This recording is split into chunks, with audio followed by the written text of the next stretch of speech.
you realize you just had absolutely no clue what you're doing in the beginning. The question is, what's the best way to provide the value to our customers? Is it through hats and hoodies, or is it through something else? Are you running through the fog and you get kicked in the nuts again, and you take a turn? He's like, and you just do that over and over and over again. And that's what the early days in business are like. For us, it's not necessarily the trend, as it's more so what the brand stands for, like what Livin stands for and what it means to people. It makes me wonder if you're not in the apparel business. All right, sweet. We are live. We're joined by the founder and owner of Idaho Livin, very popular apparel, clothing, retail brand in Idaho. And he also happens to be my brother. So, Jackson, excited to have you on. Yeah, thanks. Thanks for having me, guys. Just so happens to be your brother as well. Just happens to be. It's crazy how these things come about. It's wild coincidence.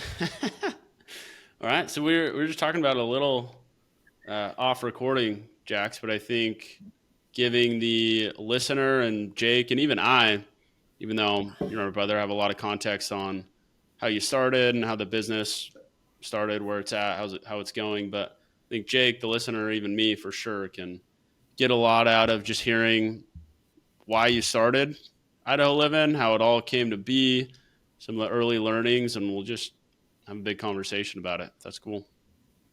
Yeah, for sure. So looking back, honestly, when it comes to me, like why I joined it, Jonas was more so the one that came up with the logo originally. So Jonas is your business partner. Jonas is my business partner, yes. So he brought me on. He created our logo. We take the L and the word livin and replace it with the state of Idaho. And that was kind of our bread and butter from the beginning. So Jonas created that when we were seniors in high school, and then just started selling hoodies to friends and family, kind of started doing well. One thing led to another. He asked me to join him and help him with the sales side of things.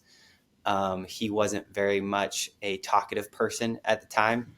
So he brought me on to, he would actually buy me beer and we would go and sell at these shows and these craft shows. And that was kind of like our deal. We would go camping, drink some beers, try and sell some t-shirts. So that was kind of how it started, which kind of brings me to the point that I was talking to you guys about. It's like, I'm looking back at it and it's, you realize you just had absolutely no clue what you're doing in the beginning.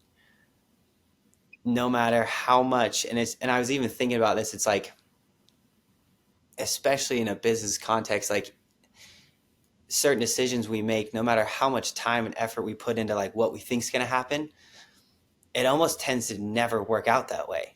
It's this weird thing of those, when you're not buying into a business, when you're actually creating it, it's just so hard to understand what the hell is going to happen. And the analogy that stuck with me, that was something that was really beneficial for me to understand this, is Andy Frisella talks about. He explains these early days as you're running through the fog.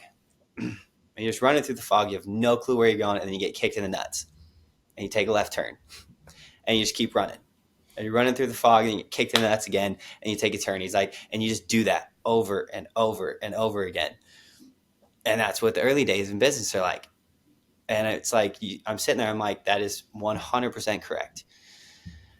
And then it's the thought of, what's that thing that's going to get you to take that initial action to start running? Because what most people do is they just sit there and they think.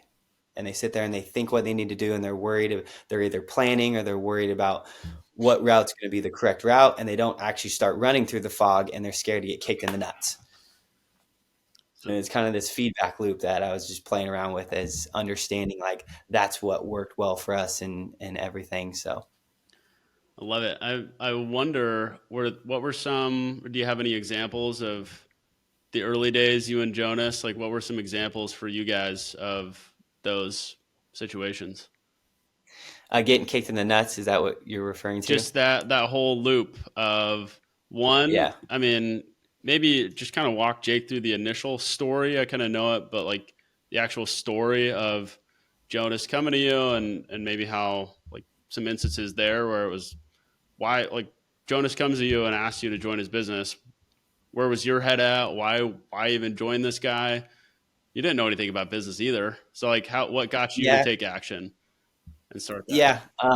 A big part of it was honestly, our dad came up to me one day and he goes, "Hey, like that buddy of yours, Jonas, that Livin logo's got a cool idea behind it. Like there could be some value there." And that was definitely a big determining factor of like, all right, might as well give it a shot. I also had no clue what I was doing. I wasn't going to play, college sports at the time. I decided I was just going to go to school. So it was like, well, I got nothing else to do. I don't know what I want to do. I mean, I had an idea. I was thinking about being an engineer or something along those lines, but that's just kind of very up in the air. So I was like, you know what? Why not? I'll give it a shot and kind of see where it goes. So that was really my initial thought, and honestly wasn't much thought to it. It was just kind of like, sure, I'll help him out. Let's just see where this goes. So I think you mentioned something early on that Braden and I talk about a bunch in terms of the hard part is just doing it instead of thinking about it. I think you were talking about and just in terms of contemplating on doing the thing, what would it look like, what are the challenges, and all these things instead of just saying fuck it, we're gonna do it. Kind of walk us through a little bit, maybe some of the obstacles pre what you guys are going through now, just in terms of maybe the biggest hurdle anybody goes through in starting a business is starting the business. yeah, yeah, 100%. And that was one of the bigger things. And like I said, it's like I was thinking about what caused us to take that action. What was the driving force between for us to take that action? And I actually wrote it down. There was three things that I thought um, were the reasons why we actually did that. Um, One of them was we were just young. We really had no clue. Like it was just like kind of young, dumb. And then the last thing was it was like we had a little bit of belief in our logo. So, we didn't understand why. We didn't quite understand the reason, but we had that belief. So it's that mixture of just being completely naive and then having that belief that got us to initially start, and actually probably was a lot of the reason why when we got kicked in the nuts, we didn't stop. It was just kind of like we'd go, like for example, one of the things I talk about often was when I first met Kirsten, my girlfriend. She came to one of our craft shows, and we had a table in the front. We had a couple T-shirts on the table. We had a clothes rack with some hoodies on it, and then a couple water bottles. Just about as bad of a setup as you can imagine. And we sat there with Kirsten with us, me and Jonas, for 3 days, watching just everyone walk by. Just no one. I think we made 150 to $300 that weekend throughout 3 days. Like you can almost remember every single sale. Is that top The line? entire Just to clarify, top line. no, that's top line for sure. Yep. Yeah, that's total sales, $300 maximum. It was probably less. And Kirsten's sitting there just like, what did I get myself into? Like, this is an absolute complete joke. But that's just one of those instances where, you're going, you get kicked in the nuts. You're like, holy cow, that sucked. Well, meantime, there's other Idaho apparel vendors there that had lines, outside their booth, just absolutely killing it. And me and Jonas, we just had that belief, and that's the thing. It's like, I'm not sure what that would be for other people, but for us at the time, it was just that belief that, hey, there's something here. People have told us there's something here. We just got to figure it out. So it's that constant feedback loop. You've got this challenge.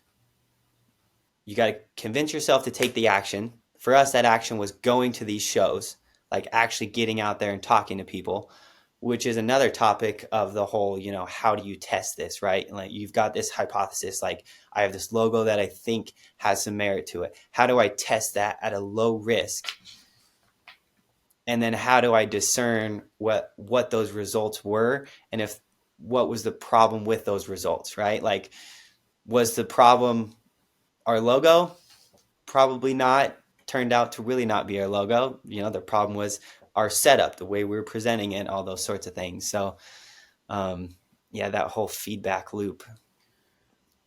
Okay. How important do you think it's been for you and Jonas to have each other? And then now Kirsten's 90% of your business now. So if you lose her, you're screwed.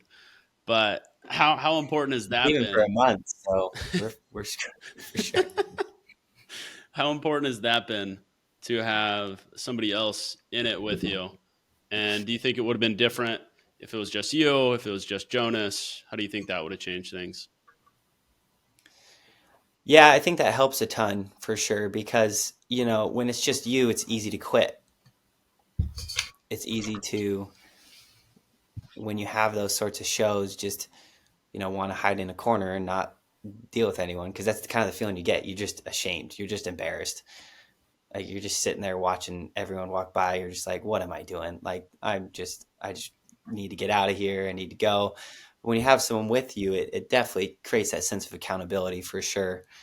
Um, there also is, there is the butting of heads. I don't know if you two have dealt with this much, but there tends to be decent amount of butting of heads, which is a good thing. It can also be a negative thing. Sometimes decisions don't quite get made. So I would say there's definitely positives, but there's also negatives as well.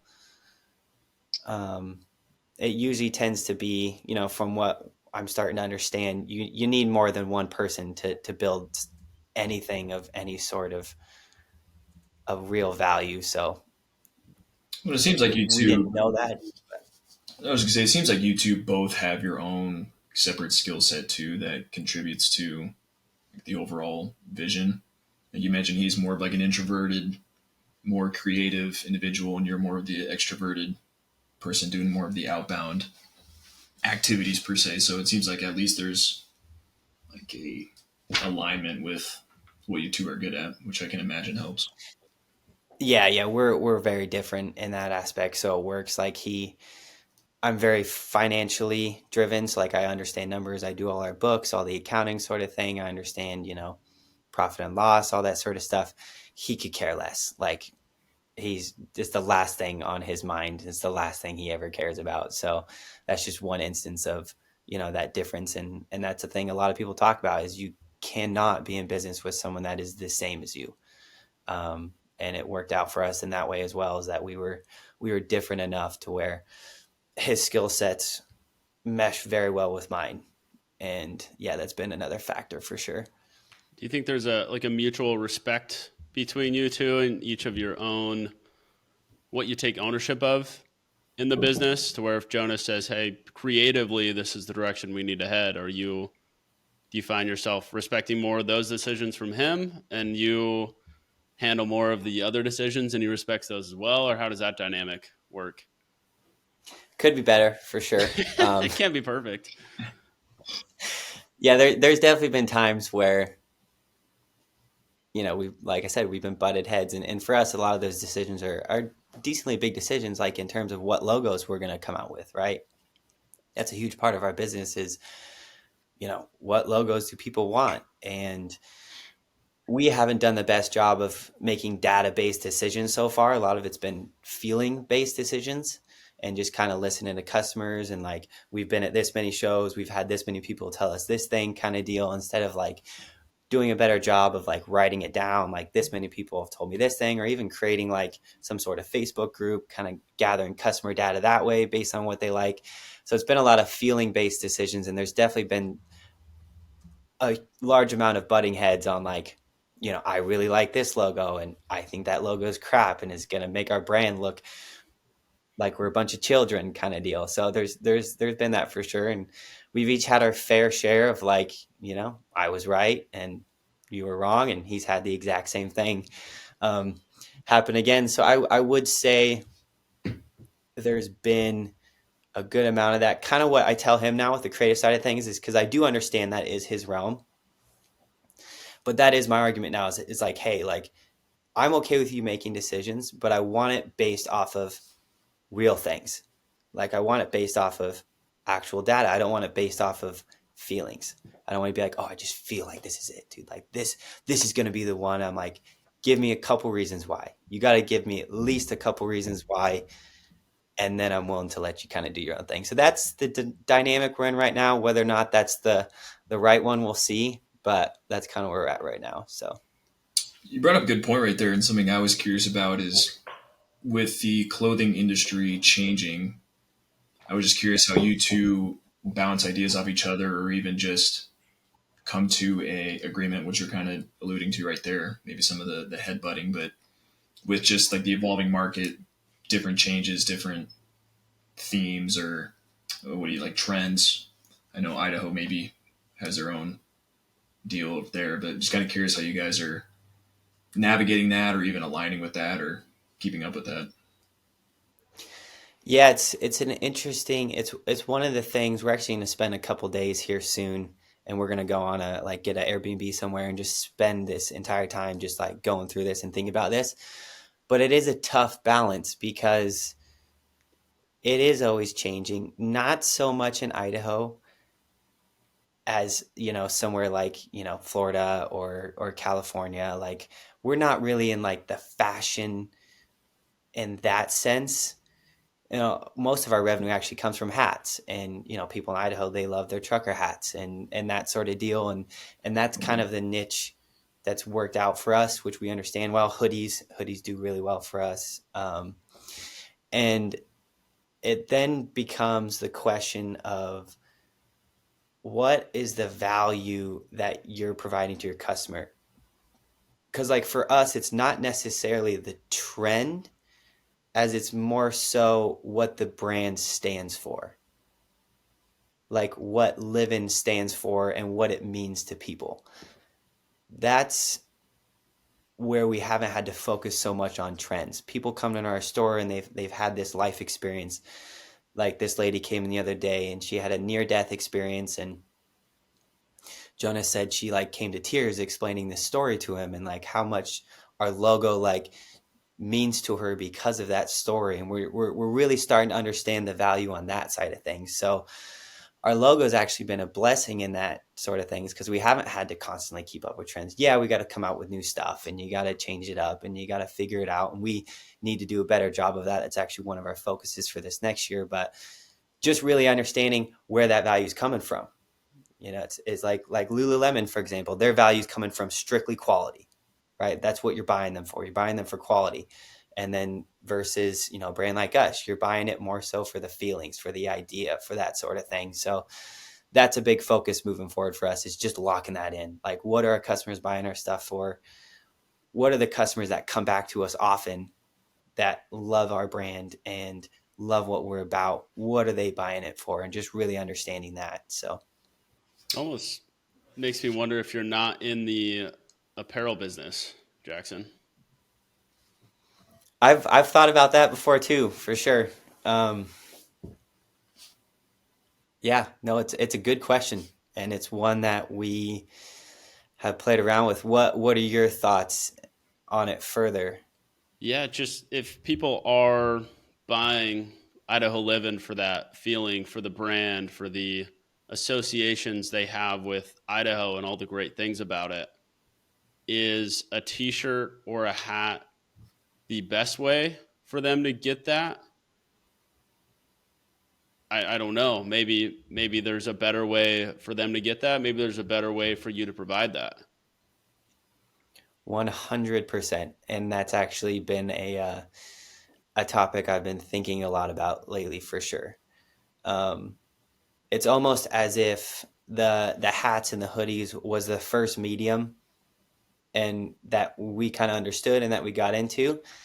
And then now that we've got ourselves to this position now, it's like, that's the question, is what's the best way to provide the value to our customers? Is it through hats and hoodies, or is it through something else? So that's the topic we're really trying to dive into moving forward and try and figure out. Yeah, it's an interesting one for sure. Well, it seems like you guys are more into like the, I don't know if this is the word, but like the experience of Idaho living. Maybe like a Cotopaxi, or a what's the what's another Patagonia. Patagonia. There you go. Like they aren't necessarily obviously high quality because they're freaking expensive as hell, but they really promote and market towards like the experience, the outdoors, the environment type of thing. And so I don't know if you guys are already doing that. And that was one question I had for you is you mentioned not so much on the like Lululemon's quality. Maybe like I'm wearing Lululemon right now. That's what they market. That's what they gear towards. But I was just curious how you guys are working towards marketing and promoting Idaho Living towards the quote unquote like Idaho experience, the Idaho embodiment. Like, what are your thoughts and strategies towards that? So we played around a little bit with doing doing some video work and um, creating some cool content and that sort of thing, which built a little bit of steam. What we noticed was it was decently expensive, and also we still think it was a little early. Because the thing was, if you're creating content, what is that content, you know, giving you leads for if you don't have that, if you don't have enough hats or you don't have enough good hoodies, right? Like you're building an audience at that point, but then it's the question of how expensive is that audience. So um, yeah, remind me of your question again, Jake. Sorry, I just kind of lost it there. No, it was you're fine. It was just kind of just out of curiosity what you and Jonas are thinking about moving into this year in terms of promoting Idaho Living more towards the like the feelings and experience of embodying living in Idaho and being in Idaho versus Yeah. maybe promoting the quality or whatever new technology is out with clothing. Yeah, I think it's like we're not even really focused on promoting at all at this point. We're more so focused on, it's lifetime value. It's what value you can provide to that customer so that they're going to come back, kind of deal. That's what we're really focused on, because it's that whole adage, what's the point of, promoting it if you don't feel promoting shit. Like it's just people are going to buy it once and they're going to leave and then you're done, and that's kind of where we're at. So like if we're in the apparel industry, theoretically, if that's the route we're going to take, then we got to be coming out with new stuff all the time. We got to be coming out with new designs, new stories, which is one route that we've noticed has done decently well for us. Like we'll come up with a new design, our elk design. Braden has seen this probably. I don't know if you've seen this, but pretty much I shot an elk. It was a pretty big elk here in Idaho, and we had our designer draw him out for us, and we put him on hoodies and hats and stuff like that, and that's been killing it for us. One, people love hunting elk and that whole how it looks and everything, and then two, is a cool story behind it because it's an actual Idaho shot elk. So that's one route that we've looked at in terms of that would be a way we could promote this thing, is like we would go in, have these Idaho experiences like hunting, for example, and then we would create the logo and the story behind that, and then you would create the marketing and the selling behind that story instead of behind, like Lulu does, like the quality of their apparel, right? That's one route that we're really high on, is actually probably the route we're going to test out first, because that encompasses both, right? That encompasses the Idaho experience, and then it also encompasses and helps us with our medium at the time, which is hats and hoodies and stuff like that for the time being. So A thought I just had, Jackson, is have you thought about you and Jonas building some of this on top of your personal brand? As people like to attach to people as opposed to companies a lot of times.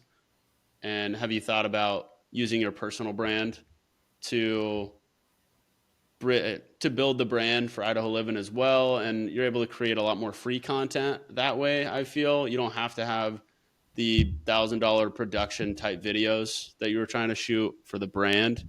It can be a little more candid and personal and unique. yeah, for sure. For the longest while, and that's the thing. Like that's part of the problem of listening to these business guys when you don't have the full picture, right? So when you're trying to create something of enterprise value, you're told not to use your personal brand. So that was what I had in my mind for a while. Like our goal is to create enterprise value. You don't do that with your personal brand, but then you kind of get the whole picture, and then you realize actually a lot of people do that, and especially in the early days, it's probably smart to do that, and then you can always wean away from that at some point and slowly shift out of that. So yes, we're more so talking about that now. We haven't done much of that up to this point. We've done a little bit. Like we'll get on camera and we'll talk on our Instagram, and y'all post some stuff here in my stories, but no like big push for that at all Yep. yet, for sure. It almost feels like like the deal with cold plunges and optimizing morning routines. Like Jeff Bezos wasn't doing that when he was building Amazon. And a lot of people build their companies with their personal brands and then take themselves out of it later. So it almost feels like one of those situations where trying to put the cart before the horse. And I know Jake and I talk about this all the time, but Yeah. I can't, you know, replicate Alex Hermosi's routine right now and get to where he's at. I have to replicate his routine of where he was when where I'm at. Yeah. Kind of Yeah. piggybacking No. off of your question, Braden or Jackson, have you guys done any or thought about it, like, I don't, on the whole personal brand topic, anyone that currently lives in Idaho that has a brand or maybe kind of already embodies that type of lifestyle that you guys could give your stuff away for free to promote type of thing? I know you're not really in like the promoting season right now, but it seems like that would be kind of towards your Yeah. ICP. Yeah. That's one of our top things we're looking at once we feel pretty confident. And then there's also the chance, that Hormozy talks about, there's a chance we're just being too careful with it, right? There's a chance, like he talks about that guy he got third place in the CrossFit and he had this app and he didn't feel like he wanted to introduce it because he got third place. I'm aware of that. But yeah, no, that's for sure one route and honestly, that route is probably the route that we want to go and that we'll go for first, because just from a cost basis analysis, that's, no brainer. Right. And also, if you're trying to get people that, really are bought in and really love the brand, having other people tell people about that is the best way to go for sure. So, Right. Like I know nothing about the clothing industry or whatnot, but I'm just thinking in terms of, like Shoe Dog, the Nike story. And I don't know if kind of the TLDR is them signing Jordan is what brought them to be, and that was kind of their face to show things. So I don't know if there's anybody in Idaho that avid hunter, avid outdoorsman, trail running, whatever it might be, that just encompasses that whole story that you guys are trying to live by. If I feel like if people saw them wearing your stuff, it wouldn't hurt. yeah, for sure. There's actually a guy who won Survivor from Idaho. No shit. No way. Which guy? Which season? Uh, I need to remember his name. So he came into our store one day, and Reese, who our designer was working at the store, he's like, "Hey, someone's in our store. He's famous. I don't know what for. There's people like asking him and talking to him and everything." And I guess like one of his sayings is like living. Like he loves the idea of living. Damn, like your So he ate our store up. Like commercial he right there. absolutely loved our store. And he left and everything. I was like, "Reese, did you like get that guy's number?" And he's like, "Oh no." I was like, "Okay, well shit, we need to get in contact with this guy." But I honestly forgot his name. I have Kirsten's sister knows who he is. We already talked to her about it, so I'll have to check. But he's on our list of people we want to reach out to and be like, "Hey dude, like we want to like work with you and have you help us create this brand. We think you embody it more than almost anyone." So that whole sort of deal for sure. Yeah. One thing for me, sitting here with obviously very little context and not in the day-to-day grind, Jax, but it seems to me like the cheapest route and potentially the route to create the most value for you and other businesses is almost the affiliate route, where other people that are selling the same thing you're selling, the experience of Idaho, the associations with, it's a great state, hunting, fishing, all that stuff, and partnering with them because they're doing the same thing you're doing, just through a different medium. So you're not necessarily competing all the time, but using the affiliate system, because that's, I mean, completely free to you to reach out to some kayaking or fishing guide and have him, hand all of his clients a coupon or whatever, or a free hat, whatever. and then you sending him clients that you meet in the store and taking a percentage of that. Yeah. Yeah. No, 100% some sort of something like that. I think for a while we were unsure of that because we had in our mind that, we were going to do something like that. We were going to, you know, be the guiding company. We were going to, you For know, sure. have the cabins in the woods kind of deal, which is not out of the cards for sure. Um, but lately, after going through it for a couple of years, we've really been starting to ask the question, like, why are we doing this? And I'll tell you what, we're not doing it to have the year like we had 2 years ago where it was just an absolute nightmare. We were three of us running a store that was open every day from 10:30 a.m. till 9 p.m. while also doing shows, while also doing custom apparel. You start to realize that I don't even care how much money I make at that point. Like, I'm not happy. Like, this sucks. Like, this is horrible. This I'd rather do anything else at this point. This last year was better for sure. We had a grind at the beginning opening our retail store, but then after that we've had some time to like kind of sit back and really think about like, where do we want to go? Um, and we've taken the slow approach, and I'm glad we have, because we haven't that's really the only corner we've locked ourselves into in terms of like having to deal with that sort of thing for a long time. We've kind of taken the approach of, we know what we're doing, we're still figuring out, and first of all, we're so young, like we don't know what we want to do with our lives still. So that's kind of the intersection right now that we're dealing with. I was actually writing this down. It's the intersection of, first of all, focusing on what matters, providing your values to your customers, and figuring what that is, and then having that intersect with what me and Jonas love to do, because you start to realize how much work is required, like how much actual work is required, how much focused, dedicated work is required. And this guy I'm listening to a bunch named Sam Ovens, which I sent you some of his stuff, Braden, but I think he's honestly, some of his stuff's some of the best I've seen. And he talks about how you can do that work. And the only way you can do that sort of work is if you really love what you're doing, if you're really passionate about it. And that's kind of where we're trying to mesh these intersections with our moves moving forward.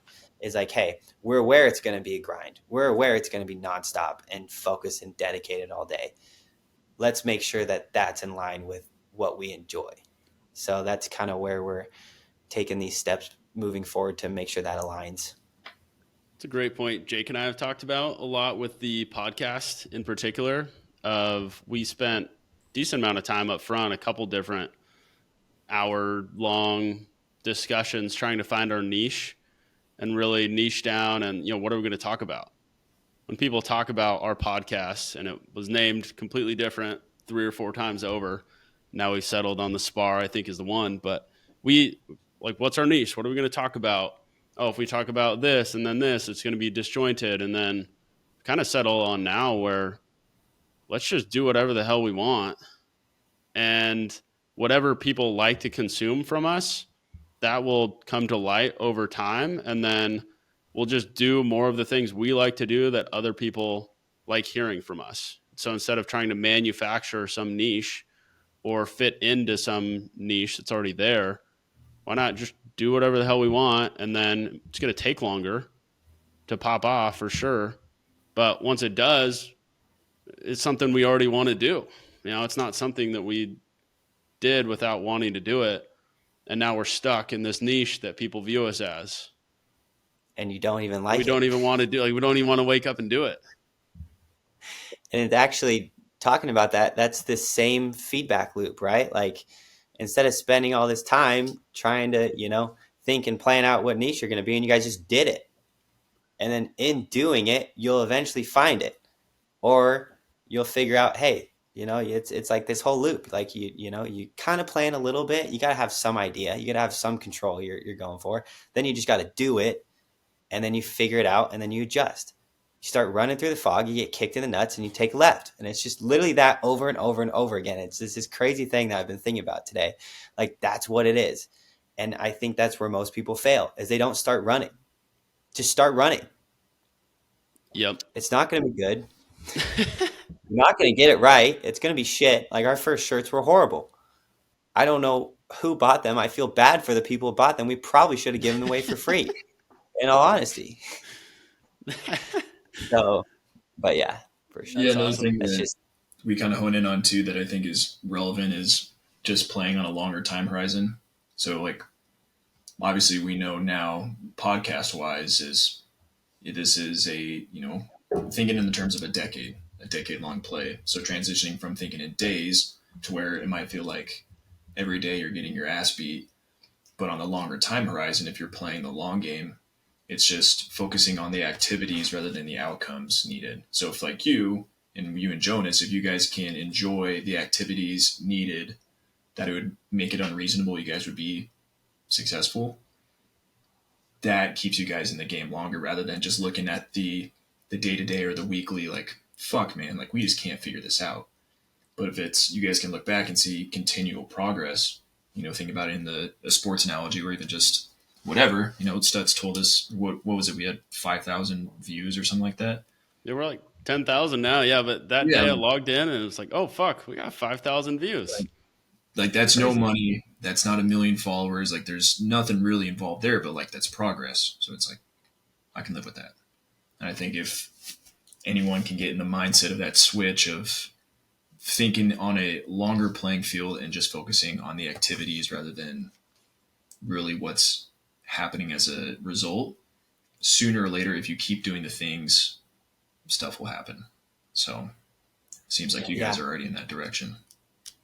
Yeah, I like that. It's that balance between just starting and then kind of have an idea of where you want to go. Because there is that argument of you need to have a goal of where you want to go. You have to, like, there is that argument, like, in order to, this specific goal argument, where if, like with working out, like, if you just say, I want to get in better shape, you're probably not going to get in better shape. But if you say, I want to be 185, this percent body fat, you can then reverse engineer that, break it down into the daily actions, and then figure out how to get there. But it's that balance between, well, what if you don't even know where you even want to go? It's like, then you just got to start. So it's like that cool balance of like, how do you figure through that, and how do you figure out like, hey, now it's probably time to really think about like what our specific goals are. And we're kind of getting to the point where like we're starting to think about what our specific goals. But for the first 4 or 5 years, it was just like, just go, And I think that's just start not going. bad. I think Hormozy talks about it, and I'm paraphrasing. I'm probably going to butcher it, but he's like, early on, it's less strategic but more volume. And the bigger you get, it's less volume and more strategic. So for like us, Yeah, it's more plug and chug. It's more just getting out there. And then obviously the bigger you get, like Bezos, Zuck, they obviously have to be more strategic with their plays just because of the grand scale of their impact. But early on, it's yeah, like you just got to do it, right? Like yeah. Yeah, Sam Ovens talks about, he's like, the first phase of a business is you have to acquire cash flow. Like that's step one. You have to make sure you're not going to die. You have to make sure that you're not going to worry about paying the bills every month, because you're never going to think about long term if you're worried you're going to get kicked out of your office in a month. So step one is acquire cash flow. Step two is think long term. And it's like this thing where I've been thinking a lot about lately. It's like we went through step one, we've acquired a good amount of cash flow where we have a little bit of cushion where we can take a step back, and now we can start thinking long term. And just every decision we make, everything we make with our customers, just long term. He talks a lot about the half life of your decision. So it's like, every decision you make, it's like, how long until you have to make this decision again? The example he uses, he actually talks about food. For him, it was like, the half life of a decision of just going out to eat for lunch is about 4 hours until you're hungry again, and you got to figure out where you got to go eat. The half life for him of hiring a cook was years, because he put the same amount of input to hire that cook, and then he has his meals made for him for years on end, and then he can focus on what matters, which is providing value to his customers. I'm not necessarily saying I'm looking at hiring a cook right now, but it was an interesting thought. It was like, that makes a lot of sense. I think looking at it last year, 2 years, maybe 3 years ago, like as you were doing this, Jackson, it definitely felt, and I'm sure you felt this from a lot of people, that you were going too slow. And there was a lot of people, probably myself included, telling you, oh, you need to market more, you need to push this thing, you need to grow, you need to scale. And I'll tell you firsthand, with my cleaning business that I started, that is absolutely the wrong thing to do. 100%. I'm still paying for that fuck up. Actually, Not as much. Like 2 months ago, I got a call from like the Texas state tax department or something about mhm. sales tax. So yeah, like, and that's, I ended that business in the start of 2023. It's a year later. Yeah. So Yeah, everyone comes up to you and, you should do this. And like, for me, the number one thing I hear all the time, and I'll hear probably till the time I'm done doing it, is, oh, like you need to expand into other states. Like you need to do Washington living, you need to do Oregon living. And it's like, yeah, exactly what you're saying. Like you hear that from everyone. And I don't blame them. And I actually appreciate it because I enjoy feedback and feedback is good. I'm just going to filter that based on my experiences so far. And it's like Hormozy talks about, you got to build the foundation. And it's hard, especially when you're trying to run operations at the same time, especially when you're trying to sell at these events and you're trying to get a lease going. Like I didn't know how to do a lease. It took me weeks to figure out how to get this lease going for our commercial space.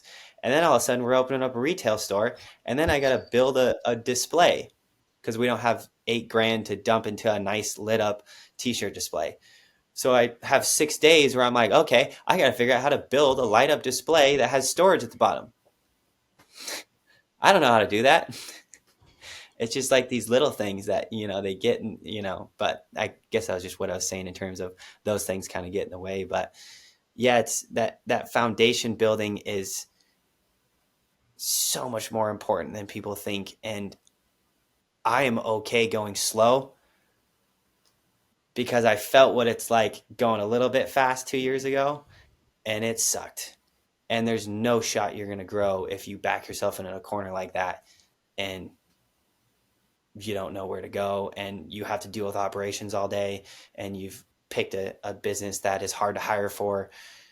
We're really spending a lot of time because we're at this junction here where we have this custom apparel business that we've actually got some really good clients for, like really high value clients that we've picked up. Our live-in business has actually served as a front end marketing, a profitable front end marketing for us for our custom apparel business because people will see our stuff at shows and be like, hey, like you guys do these yourselves? We're like, yeah. And they're like, oh my gosh, like my apparel guys sucks. Like, can you guys make me hats? And then we start making hats. And those are actually, those type of clients, you get one of those, you get a big business, you get a big construction company. We got a big construction company up in Boise that has made a lot of orders through us. And the only thing you have to do for those orders is you got to fulfill them because they need new hats every so often. They need new backpacks with their logo on them every Christmas. They need Christmas gifts. So we're actually kind of at a junction of like, do we hit the custom apparel side of the business or do we go more so that brand, what we talked about earlier, the logo, the what Idaho Livin is side of the business. So it's a good problem to have for sure. I'm not mad I have this decision to make, but at some point we're definitely going to have to probably make the decision on what route we want to go. I was gonna say one. I think you embodied what entrepreneurship is to a T. Because once you solve one problem, you got to solve the next, which obviously is a good thing. But then two, from what I've heard, is usually the first thing you start isn't gonna be your last. So minus Facebook, Amazon, and a few others, most entrepreneurs, they start two or three things and they take what they learned through those previous endeavors to like the next thing you start. Like you're gonna know how to build a banner in a faster time. You know what the process of getting a lease, the process of getting shipments or fulfilling orders or reaching out to manufacturers, and that's going to be the cakewalk. And then it's just going to be the next thing and the next thing and the next thing. And so it's just continuous problem solving mode. And so again, just on the longer time horizon thing, and maybe, Idaho Living is the last thing you do. That would be pretty cool. But whatever it is, like it's just the asset kind of copying Hormozy, but the asset is you and Jonas. It's not Idaho Living. It's you guys learning the skills to build something, whatever it is, and learning what it takes. And so maybe something when it's you guys are at, your back's against the wall, like you were talking about, just a reminder as you guys are building you guys. Idaho Living is a byproduct of that. And that's something obviously Braden and I talk about a ton. So Yeah, that's something I've had to remind myself of lately for sure, and remind Jonas of in certain times is like, hey, like, anytime sales are down, you're just like, what's going on? And it's like, hey, at the end of the day, no matter what happens, the skills we're learning from this, and then hopefully if you're smart enough, you save a little bit of money while you're doing it, you don't go completely broke, is what is gonna, worst case, this goes down. At the end of the day, if this goes down, we really screwed it up. Like, we've got a good customer base, we've got a good idea, we've got our logo actually provides value to people, and we see it, and we know we just need to continuing to do a better job of distributing that in whatever form it is, and figuring out how to do that better. So it is cool, but there's been many a times where you think you're gonna go under, sitting on this couch. I'm like looking at our bank account. I'm like, holy shit, we're gonna go broke. We're gonna go broke, and those are the times that people talk about. Those are the times when you sit on this couch and I want to watch golf, that I remind myself of. I'm like, hey, you make enough of those decisions all the time, you're gonna be right back in that spot you were in before. Yep. One thing that's helped me with that, and you were talking about the fog earlier, I think that's a great analogy because I don't know what the hell I'm doing half the time. I don't. Mosey talks about it all the time too. Like, you never quite get out of that state, it sounds like, and Mm-hmm. especially when you're starting out, it's so hard to know that what you're doing is actually going to amount to anything. And so, like, a micro example is me editing our last podcast. Like, is this podcast even going to do anything? Why Is this worth my why am I time? spending 7 hours on a Saturday editing this thing? And that Yeah. mantra of I I'm not doing this so that I can have a million followers on YouTube or be a YouTuber. I'm doing this so that I can be the type of person that can do hard things. Or I'm the type of person that can build something and put in work without seeing results right away. And knowing that that's the reason I'm doing something as opposed to I'm doing it so that I can get this outcome to happen, that makes it still hard, still shitty, but it makes it more doable because I have a reason. I think the biggest fear in entrepreneurs is that it's all a waste. I'll literally have nightmares that I'm in 2 years, I'm just like, this business goes under, and I'm just back at ground zero. Like, you'll read these stories. There was a business in downtown Boise where this guy like told his story as the Gear Collective business, and he basically put 10 years of his life into this business, making almost no money, spending all his time trying to build this business, and then eventually it went under. And then, is that 10 years a complete waste? It depends what, like exactly what you guys are talking about, the skills you took out of it, but it's still that fear, that deep driving fear of like, I'm doing all this for nothing. And that is probably the biggest thing that helps you kind of get out of that, is understanding that those skills are what you're getting out of it, no matter what happens. I mean, the one thing no one will be able to take away from you is what you guys have learned from Idaho Living up to this point. Mm-hmm. No matter if the business goes under, if you guys freaking IPO, whatever it is, no one can steal the experiences and the education and the knowledge from you guys. And that just makes you guys that much more valuable to whether it's another company, whether it's your next startup, whatever it is. Yeah, and another thing I was thinking about too is the relationships as well.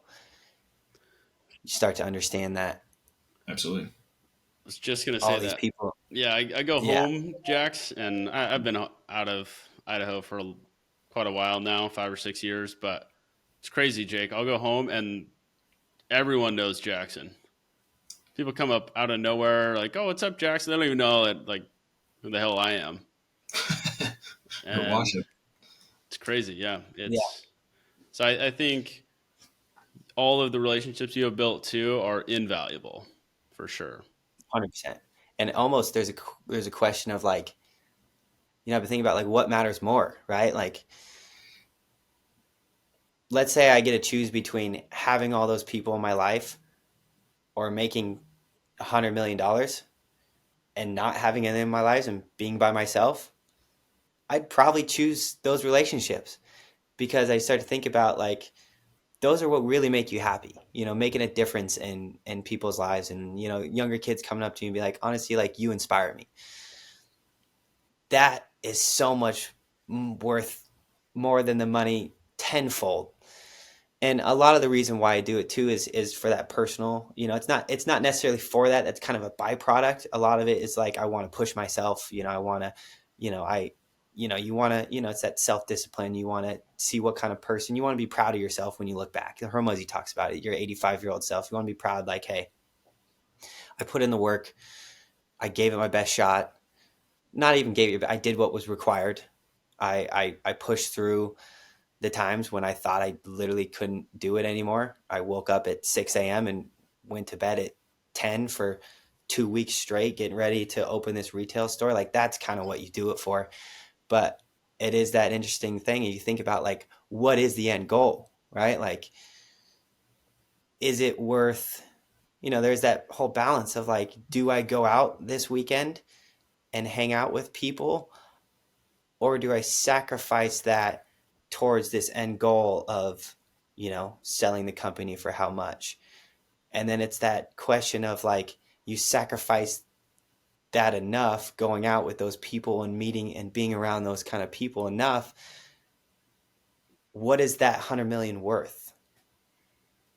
Yeah, It's this question I'm thinking a lot about lately. And I don't know the answer, but I feel like I kind of lean more towards, those relationships are much more worth it than anything else. and one of Jake and I's recent podcasts, one of the last ones we did, we talked about that a lot. Not that one matters more than the other, but I think I've seen a lot of people do like make one of those their goal because other people said they should, or because they think that that's what they should do, when their goal and like what they would actually want to do is maybe the other thing. So like in your case, maybe the thing you want is to have those relationships and have a business that you can run. And we talked about this when we were at the country music festival of you like going to those shows and hanging out and drinking beer while you're selling stuff. Like if you like that, then do that. Don't and Yeah. having, I guess what I'm trying to say is having the alignment between what your goal is and the actions you're taking on a day to day. I think that's almost a goal for me. And I see too many people, and perfect example is like me in high school with baseball. Is I know our family's very social. Mom and dad are. I'm just really like not that much social. Like I didn't care about that very much. All I really cared about was being really good at baseball. Like that's the thing I just enjoyed doing most. But like the culture and everything around me always told me, "Oh, you shouldn't work so hard at baseball. You should go have friends. You should have a social life." And that is a great outcome too. It's just not the one I Mm-hmm. really wanted. And so listening to other people's goals for my life or tell me what I should do based on the outcomes they wanted to have, I just had like a little bit of a misalignment there. It wasn't bad. Everything worked out great. But I see a lot of people do that with money too. Of they say they want to be worth $10 million, but what they actually want to do is just go to the Mexican restaurant and drink beer with their buddies and make enough Crazy. money to do that. Yeah. And that's okay too. Yeah. Yeah. That's the top. One of the topics I actually want to talk to you guys about because um, it seems like from an outside perspective, the sales job, when you get good at it, it's a life where you kind of are a business owner, but without all the stress of being a business owner. you almost get to enjoy the perks of making good money, having freedom to an extent. You're not going to have the freedom that someone who owns a business that runs automatically by itself, which the more and more I look into it seems to be highly, highly rare. So you're not going to ever achieve that sort of freedom, which is that even achievable? I don't know. That's a different discussion. What percentage of businesses achieve that? But it's almost like you have the good perks without the downside risk of like, I'm going under and I'm going to be $100 million in debt and my life's going to be ruined forever. So it's an interesting thing I've been thinking about lately. It's like, so many people want to like go and start the business. And I do think you should. I'm not saying you shouldn't, but I think there is a moment where you need to take the second and be like, understand that it's not all glory. Most of it sucks, but that suck is what builds the person you want to become. But if you're like, I don't know if I want to go through that, I wouldn't recommend it. Just get a good paying sales job in a specific part of a business where you can specialize on one area like sales, make good money doing it, and be able to live the life you want to live. Yeah, I think something that you mentioned, it all really depends on the life you do want to live. I mean, sales, and I don't know what the statistic is, but majority of W-2 employees make more than founders. That's excluding Just the, reality. yeah, it's just a reality. But you have to also take into consideration that, your livelihood is in the hands of multiple other people that you have zero control over. You're making other people richer. But like, if you don't want to live or have the potential rewards of what it is to be a CEO or to have your own company or to exit whatever it is, then a W-2 sales job is, you can have a very, very good life doing that. But again, I think it There's just, actually another thing. Sorry, keep going. no, I was just gonna say, I think it all kind of comes back to what you were talking about of the life you want to live and what you want to leave behind. Yeah, I was just while you were saying that, I was just thinking like at the same time I say that, but we as people, we kind of need to try something in order to realize we don't want it. Yeah, and I think it is on the individual too. Some people just have that, whatever it is inside them that makes them want to start something, to build something, to be a part of something. And I know plenty of people that don't. I think Braden and Yeah. I were on a baseball team where 90% of them could care less about that, but there is a small few that they do care about that. They do want, whether it's financial freedom, whether it's, legacy, whatever it is that they're trying to do and can be accomplished with solely starting a company, then, it's a few and far between. What is that for you, Jake? What was the thing? Because I know what it is in Braden. The kid's a psychopath. I grew up with him. He's just never gonna stop. But what is it with you that has that drive in you? I mean, primarily it's just the game. Well, there's the game. Selfishly, there's the wealth portion of it, just the financial freedom aspect that I want to achieve through building and starting something, that obviously we're working on. But I mean, just me personally, like, I just hate the fact that when I make a sale or I close a 6-figure deal or something, like, I'm just making multiple other people richer. And that drives me crazy. And it always has. Like, I know probably no matter what it is, like, you're always going to be making other people money, but just knowing that my career is in the hands of a few other people that could just get rid of me whenever, regardless of economic conditions, of just life, COVID, whatever it might be. Um, I want to eliminate that. And so, Yeah, being able to work on what you want to work on while also having the choice of like, I don't want to do anything today. I'm not going to do anything today.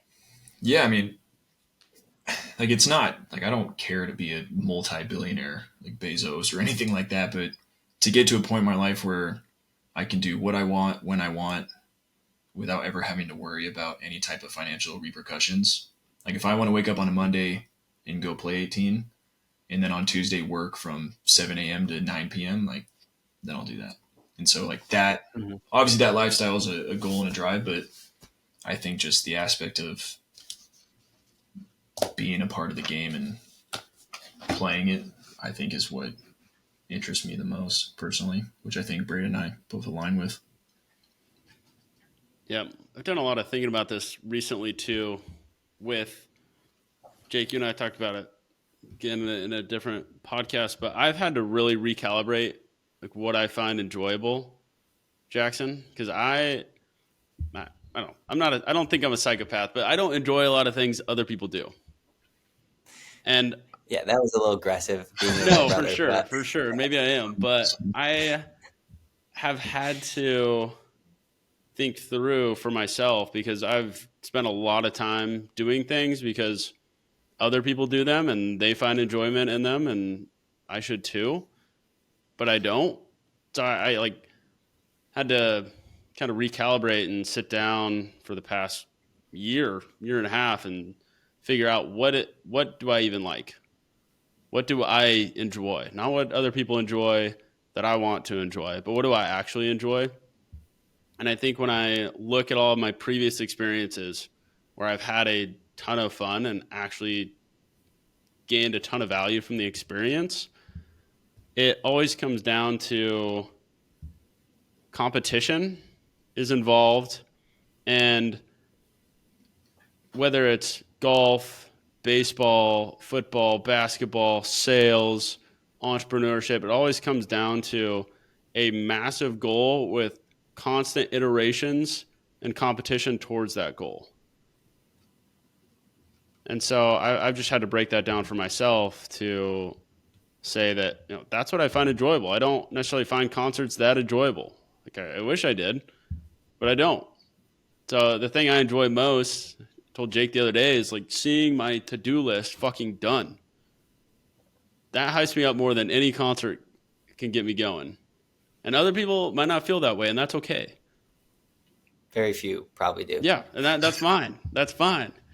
I've just had to learn to accept that, and I think that's a good segue into my other point of you made the point earlier that sales seems like a bridge between entrepreneurship and your typical corporate job, where you get a lot of the benefits of entrepreneurship without a lot of the downside risk. And I would 100% agree with that. Going from a Fortune 100 company, corporate America, 9 to 5 job, to now a strategic SaaS selling job, it is very much a bridge between corporate America 9 to 5 and entrepreneurship, because Jake and I, we can make our own schedules if we want and just tell customers we're not going to meet with them that day, move meetings around if we want. We are held partially to our results to where, yeah, I don't have to take any meetings this week, but I'm not going to sell anything either. Similar to an entrepreneurship type of gig. But we don't have the downsides of, as long as we're at a decent company, I don't have the downside that I could go under tomorrow, or I'm going to get sued tomorrow, or I'm going to have an employee up and leave and I'm going to have to fill that position.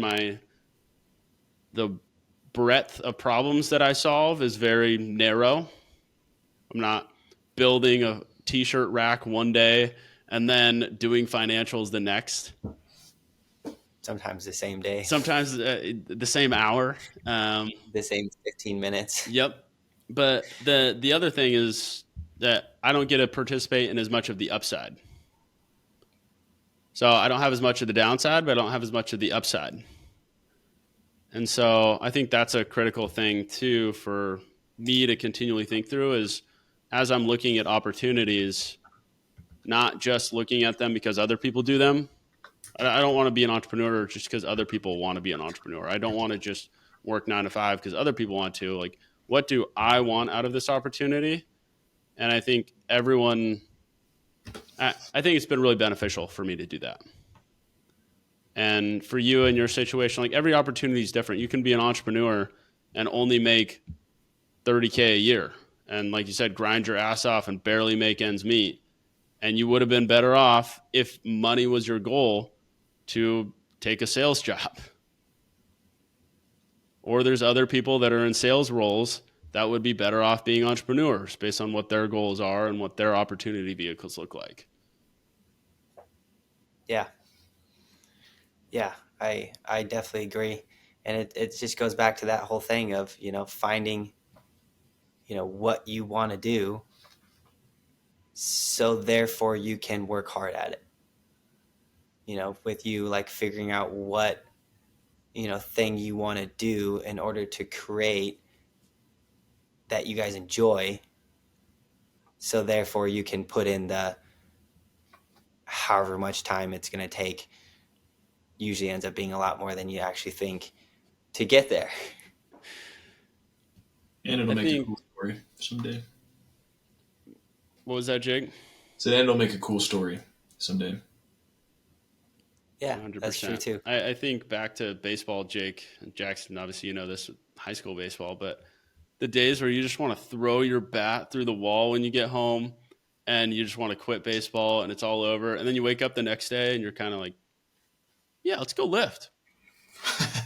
Let's go take some hacks. And just that, you always want to come back to that. Jax, I'm sure you're in a similar position with the business of where one day or one week it might just be like, this fucking sucks, man, I'm out. And then you wake up and have that lady come into your store or tell you her story or see somebody wearing your stuff at a random place that you've never been to before, and you get that feeling back that it's like, oh, this is exactly what I want to be doing. Yeah. 100%. I just had something, but I totally lost it. You're a good dude. Yeah, no, that's a great point. No, we're at the kind of the tail end here, just kind of wrapping up. I know it's kind of reflecting on your journey with Idaho Living so far, and we're 3 days into 2024. So I guess kind of what are you most excited about, or what can people look forward to that you want to let people know about for Idaho Living? This year, the focus is on productivity on the correct things. This whole idea we've been playing around with it. They call it, Sam Ovens calls it the death by 1,000 cuts, where you just get caught up doing, do this, and then you got to do this, and then you got to, clean that, and then you got to do that. And the next thing you know, you go home and you're like, what did I actually do today for our customers? What did I actually do that's going to make their lives better? So our entire focus this year is like as much possible productivity and focus on the value we're going to provide to that customer, whatever we decide or whatever they decide, whatever we think they've decided is what is most valuable to them. For sure going to come out with, new apparel, obviously new hats, new designs and stuff like that. But it could even extend beyond that if we decide that's where we want to go. But pretty much just like 100% focus and straightforward on what matters. Love it, dude. Where can people find you? Oh, sorry, I didn't hear you said. IdahoLivin.com is our website. You can find us on social media too. Just type in Idaho Livin, we'll come up. You should see our logo. It stands out fairly well, so you shouldn't miss it. It's the upside down L. Or is it? No, is it just the normal shape of Idaho? No, It's all. come on, Jake. I'm not a geography guy. It's You're gonna just have the to cut normal. that out. Yeah, I got to cut that out. The sideways one is a competitor of ours. That's what I'm thinking about. They're fine. They're great people. We love all our competitors. They're all people at the end of the day. So Keep that one in there. keep that one in there. No, this is it's been sick, Jax. So I will. Yeah, I've been working on my editing with these things. So I'll throw your elk in here when you're talking about the elk, and throw your logo in here when I introduce you, and I'll spruce it all up as best I can as a amateur editor for 3 weeks. So yeah, send me all those shorts too, because I'll post them on my personal story, and depending on what the topic's about, I put on the business story and everything. As long as Jonas likes what I said, we'll see. Totally. Jonas, I don't think there was anything bad said. I think that's been a point Jake and I wanted to make of always just making things positive in this. It's easy when we're just two bros, like kind of shooting the shit to talk negatively or complain at times. But when we're on the podcast and whatever we put out there, we always want to make sure it's positive and has a good reflection on us and our outlook on all things. Yeah, and hopefully provide some value to whoever's spending the time to watch it. 100%. Yeah, we'll get some good shorts out of this. The other thing I'm trying to optimize for is to post kind of the full clip and then take shorts of that. Obviously, that are like a minute or less type things that kind of drive engagement. But the other thing, I had this idea the other day. I haven't even told you about this, Jake, but I was scrolling through my YouTube feed the other day, and all of a sudden, like a Joe Rogan clip, 10-minute clip showed up of some guy I've never heard of before, but the title was something super interesting, and the thumbnail was like him talking to the guy and like a couple words on the screen. And I just caught myself and I said, why? I don't know this guy. Why am I clicking and now watching this video? And I was like, maybe we should optimize also for some medium form type content where it's a 10, 12, 15-minute clip on a topic. There's multiple topics within there we riffed on for 10 or 15 minutes. Working with partners, starting a business, optimizing. That modern wisdom guy, Chris Williamson, he does that a bunch. Yeah. So like Alex Hormozzi's visit when he was there, it'd be like, I don't know, fucking how to overcome adversity, and it'd be like 10 minutes of Alex Hormozzi talking about not being a bitch. Or like Goggins, you see those all the time. So no, I think that'd be cool. No, those get me too, for sure. Especially Joe's. Some of Joe's stuff he's talking about, I'm like, I know I shouldn't, but I just have to watch this. Yep. I gotta see what they're talking about. Well, I think it just helps too. If you don't have 2.5 hours to watch the whole thing, like how we were talking about how people consume, whether it's reading, listening, viewing.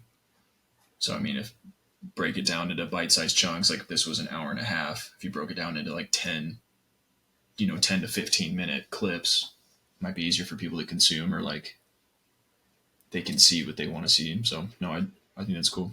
Yeah. And we're two random dudes on a podcast. Like, what am I'm going to title this podcast? What? Like, how do I put a title on this podcast that is compelling and relevant and engaging? Mr. Beast is one of my other heroes, Jackson. Alex Hormozzi and Mr. Beast right now. Okay. But I'm pretty much trying to go full Mr. Beast on the medium form stuff. Because if you look at, an hour-long podcast of three random dudes, company I've never heard of, okay, that's one thing. An hour of this thing, but I see a 10-minute clip of how to. I'll obviously make a better title, but like how to start a business in a small town or some shit like that. It's like, oh, that's kind of cool. The most important feedback loop in the beginning or of a business, whatever sort of deal. Yeah. Mm-hmm. No, for sure. I agree 100% with you guys. Those, like I said, those get me all the time. And those actually, like, same thing, like even Joe Rogan, like he provides a lot of value, but sometimes you start listening to one and you're just like this is a waste of my time. But then all of a sudden you'll be scrolling through YouTube, you'll see that same podcast and you'll find a clip you actually care about. Yep. You're like, oh, that's worth it. 100%. Like, I care about this topic. So I watch one or two of those medium form clips. I'm like, maybe I'll just go watch the full podcast. That too. Occasionally. Or I want to have the long form be very transparent and candid. I don't want to edit this a lot. Just want it to be real. And then the medium form is medium and short form are where it's value per second. Like I'm not going to have dull moments in that. There's not going to be lulls of us. No, it's going to be on the topic. Whatever the title of the video was, that video is going to be about that. 100%. And make that super fucking good and related to whatever that was. Yeah. So just out of curiosity, are you guys trying to start like a sales school? What's your guys' thought? Good question. Jake and I talked about this yesterday. Podcast really has been helpful. One, because Jake and I were already doing this.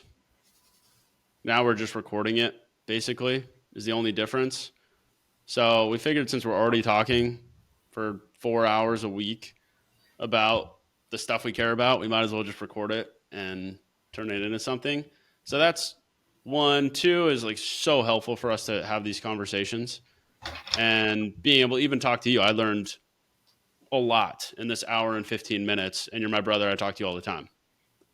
Yeah. So That's the thing. Leading up to this, I was like, I wonder like if Braden's gonna get anything out of this. And then honestly, that's why I spent a lot of time before this because I was like, you know what? I'm like, I'm gonna try to make sure this is valuable because I tend to ramble, and I probably did a little bit too, where I just get to like and there's so much stuff in your mind, and like that's one thing I'm focusing on lately, especially trying being on camera more is like concising it to exactly what you're trying to say. So that's where that whole feedback loop thing I thought was really interesting. But yeah, I was wondering before this, is like, is Braden going to get anything out of this? yeah, totally did. And you make a good point there too. It helps us. Like our job is to hop on Zoom calls and talk to people and communicate clearly. And so the act of doing this over a podcast is helpful with that. Um, That makes I sense. That think, makes a lot of sense. yeah. And I think an audience and just from a personal brand standpoint is going to be huge for us 3 years, 4 or 5 years down the road. Again, it's a long term play. We're not trying to do this in 90 days. So I think that's going to be huge. And then the other thing Jake and I talked about yesterday is like starting a newsletter on top of this, which is where you can actually monetize super well. Um, Assuming you're able to get subscribers there. Again, a long term play, but that's, I think, easier to monetize and more I'll directly. find out. We'll find out for sure. Check out that video I sent you of Sam talking with that dude. He talks about his company he's building, School, and it's essentially a community building platform Mm. with a subscription based model integrated into it, and it's actually pretty interesting enough to where we're actually going to spend quite a significant amount of time this year looking into it as a possible new way to monetize, because essentially it'd be for us it'd be like building that community of people who love the idea of Idaho, love the idea of living, and like whatever that means to them, they want to talk about it in this group chat. And like the way this school thing works is like it rewards. So your top contributors, it rewards them. It's like your top three contributors get invited to, or I send them each a nice hoodie kind of deal, or like that you like incentive. It's like you almost gamify it for your community to interact with each other. And Sam's argument is that people come into communities and they think, oh, I just need to build a community and provide value. And he's like, and it's actually the community itself that is the value. It's not you as a creator providing that value. Like, and but that's freeing because you start to realize like instead of coming in and having to provide like all this content all the time, it's actually more valuable for people just to get them together who love the same thing, and you're just kind of like the organizer and the orchestrator of it, and that's more valuable to them, and then you don't really have to do as much. So it's this interesting thing they talk about in that podcast I sent you that was kind of mind-blowing to me.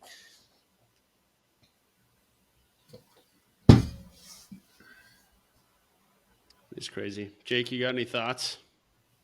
I'm just kind of butted in last time. I'll let you go. No, no.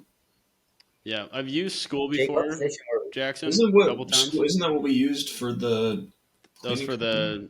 the Home Service Academy, the cleaning business. Yeah, That's what I thought it was. did you ask if I've used School, Braden? yeah. I was saying Jake and I have used it. Oh, really? Mm-hmm. Oh, that's crazy. I didn't know that. Yeah, and honestly, I don't know much about it at all. Like I said, I've just listened to that one clip, but it really made sense to me when he was describing, that whole value dichotomy within a community, because he was explaining it as when he was selling these information products, right? His old company was consulting.com, which those are all the videos you see on YouTube, which are extremely valuable. His whole company was consulting business owners on, the mindset and all that stuff to have. And then in doing that, in consulting a lot of these information products businesses, he realized that a lot of the people who bought these information products, the ones that actually stayed and kept paying the high lifetime value customers, most of them was because they got involved with this community, and that community was way more value to them than the fucking videos these guys recorded and charged them 6 grand for. Ended up being the community of people that was valuable enough for them to where they stayed. And it was just kind of like, holy shit, like that's crazy. It is wild because I mean, for Idaho Living, you're almost wanting to get above all the other businesses in Idaho and be almost the community or the umbrella over all of those. You're the brand of Idaho.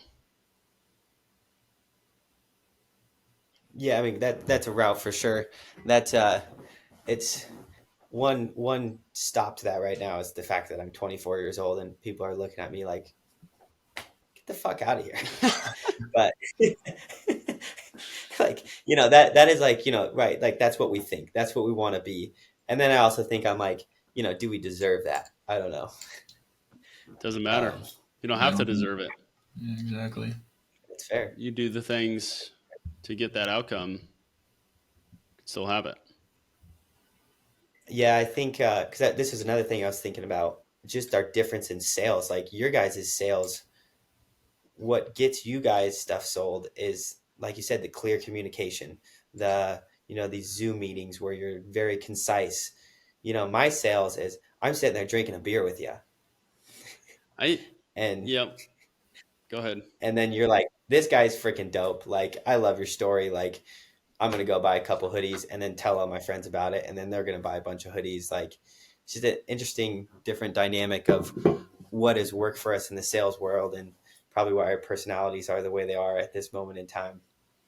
Yeah, I wouldn't say the influence portion of our sales is that much different though. There's a lot more.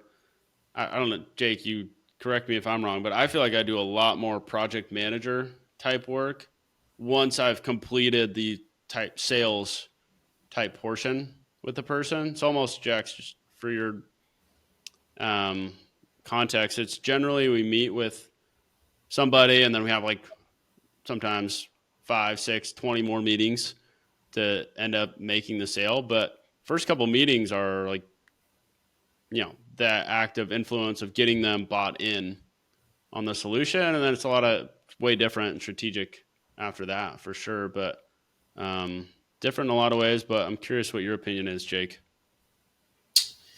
Yeah, I mean it's more like consulting than selling would be like the best way to describe it. Like you're not really selling. Like it's a 9-month sales cycle, so it's like organizing teams, making sure people are involved, like looping in, which I guess is like the essence of an account executive. But like it's just like a consultative type of approach. Honestly, Yeah, I project think manager is good. That's a good way to look at it too. the like underlying influence for me though, like the way I kind of frame it for myself is connecting with this person and figuring out what they want, whether it's the legal person at the company or the director or the system administrator, but like connecting with them and then figuring out what it is they want and then positioning my product or whatever I want them to do as the thing that helps them get what they want. And I don't think your transactional sales are wildly different than that, Jackson. I mean, what they want is some dude drinking a beer that's going to listen to their story and has a cool brand and has a cool shirt that they can attach to and associate themselves with. Yeah, yeah, I see that. At the end of the day, it is, sales is the principles are Yep. all there. Um, yeah, obviously with a printer software product versus a hoodie. By the way, these are our new kind of like branded hoodies we're doing. I like I don't it know if you saw actually. me wearing this Yeah, thing. those are dope. Yeah, just like simple, more so quality type stuff that we're gonna test Those out, are really dope. sell at a higher price point kind of deal, and then just promote the brand, of Idaho Living. Um, but yeah, no, this is actually valuable for me too. I love talking to sales guys, obviously, because that's a pretty important part of, talking to all my buddies who went door to door and like understanding that psychology and everything, and kind of understanding, you know, what you guys are thinking. And it's actually interesting, Jake, when you were saying like, I hate, I hate making a sale and then however much percent of that goes to the owner. And I'm like sitting here, I'm like, I hate when my salespeople make sales for me and then I gotta pay them. I was gonna say, I mean, there's always going to be a point where you have to pay somebody something, but Yeah, I mean, my I didn't biggest thing say it, is but I was like, just sitting there thinking, no, I mean, I just read a LinkedIn yeah, article before we even hopped on here, and he was talking about how this guy, he's an angel investor, but he had this buddy that was in the top 1% of this gigantic company every year, and he got fired because his manager and VP didn't like him. Like the dude performed every single year, and obviously made the company more money, but just because he wasn't a cultural fit, he got canned. And it's like, yeah, that I can see that for happen sure. anywhere. Like it, Russell Wilson, you name it, it can happen. And so like just that thought, yeah, like I could wake up tomorrow and the company be like, hey, like we're going to go in a different direction, and I could have zero control over that. So yeah, that I guess that's a huge one. That makes a bunch of sense. and yeah, so But yeah, not knocking you for that. That no, was I just like the I mean first I'll thought that stand came to by my that head. I till was like, forever. Every paycheck I get I was or like, every deal closed, I always look at it. I'm like, God damn it. Yeah. I think for you, Jack, so you can make the pie bigger. That way you give up a bigger percentage, maybe, but the piece of pie you get at the end of the day is still bigger. mm-hmm. So we can kind of do that. But along those lines, have you thought about bringing somebody in to handle the custom apparel side of the business, or having, because I know we've talked about not wanting to get distracted and have two different things that you're constantly trying to have. So one thing Jake and I are trying out right now is I'm going to handle pretty much everything podcast related, and then Jake's going to handle pretty much everything newsletter related. Because you hit on Mm-hmm. earlier, Jake and I are like pretty similar in a lot of ways. So I think it'll work better if we each have our own like specific ownership of parts of the business. And I'm wondering, because that is a huge problem, death by 1,000 cuts, and just getting distracted, trying to do 100 things at 10% when you could do one thing at 100%. I don't know. It's the custom business is just a tough one, and it's like, and it's got us to this point. It's provided us that cash flow that we needed. Like I said, you need that cash flow, and then you start thinking long term. It's provided that for us. Um, and honestly, at this point, we haven't figured out the living side of things enough to where I feel confident of making that jump at all yet. And I don't know when we'll be able to make that jump. Hopefully soon, obviously sooner rather than later. But it's hard, especially getting harder now with because it's kind of a discretionary income thing, right? Like people are spending less of their discretionary income. All the vendors we go to these shows with are having to get part-time jobs because the economy's hurting. People are paying much more for inflation. So that discretionary income that you're going to just buy a hat and a $70 hoodie on a whim, much less now. So, and then that's the other thing, that's the other question is like, then is that even the route we want to go? Because of that single fact, like that's kind of a risky play to, peg your whole thing on. So that's really what this weekend we're going to spend. Like we're going to sit down and we're just going to go over everything and nothing else.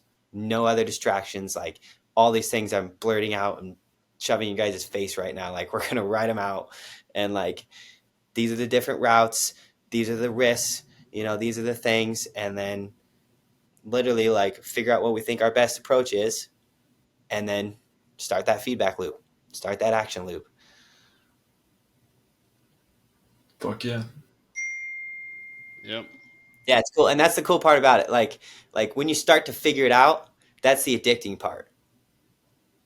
right? The addicting part is last year when we were sitting, when we first opened that little pop-up space, we were doing like $2,000 a day out of there.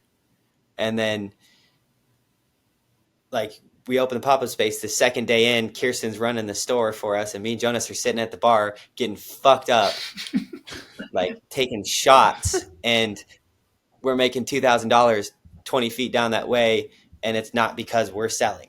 Like that's intoxicating, literally and figuratively intoxicating. Yes. And at the time, for sure. And then all of a sudden, next thing you know, we open our actual store, 3 times as many products, way better look. You can actually walk in and shop. And then all of a sudden it's like, we're struggling to hit $1,000 a day. It's like just this kick in the nuts.